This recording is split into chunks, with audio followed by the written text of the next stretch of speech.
اور یہ جو جنگ شروع ہوئی آپ نے شاید پڑھا بھی ہوگا فیس بک پہ میرا کہ یہ جو ایران کی جو جنگ ہوئی ہے اور وہ قتل عام ہو رہا ہے وہاں پہ، ہم تو مر جائیں گے، ہم مرنے کو پیدا ہوئے تھے. ہاں ہاں ہم تو مرنے کو پیدا ہوئے تھے. ہم تو مر جائیں گے، ہم مرنے کو پیدا ہوئے تھے، مرنے کو پیدا ہوئے تھے. پر وہ کر جائیں گے جو کرنے کو پیدا ہوئے تھے. واہ واہ واہ واہ واہ واہ. کر جائیں گے. ہم تو مر جائیں گے، ہم مرنے کو پیدا ہوئے تھے، پر وہ کر جائیں گے جو کرنے کو پیدا ہوئے تھے. سر بلند ہوں گے کہ ہے ہم کو شہادت مطلوب، ہم تو خود نیزے پہ سر دھرنے کو پیدا ہوئے تھے. کیا تقدیر. دوبارہ کہیے نا. کچھ دوبارہ غلطی کہیے. ہے، غلطی نہیں ہے. ڈر لگتا ہے یار جب غلطی نہیں ہے، پوچھ غلطی نہیں جاتا ہے، ہے. غلطی نہیں ہے. سر بلند یہ اور یہ نہیں اعجاز تعریف کر رہا ہوں میں اس میں. کیونکہ ان کو پتہ لگ جاتا ہے گڑبڑ ہے. سر بلند ہوں گے کہ ہے ہم کو شہادت مطلوب، ہم تو خود نیزے پہ سر دھرنے کو پیدا ہوئے ہیں. ہم تو خود سے نیزے پہ سر دھرنے کو پیدا ہوئے تھے. اچھا یہ چھوٹی بہر کا ایک غزل ہے.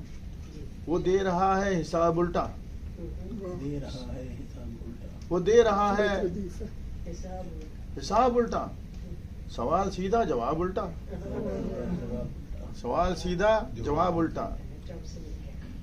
جب اس کا اپنا حجاب الٹا، تب اس نے اپنا نقاب الٹا. واہ واہ واہ واہ واہ واہ واہ واہ واہ. کتنے اچھا مطلب اس کے.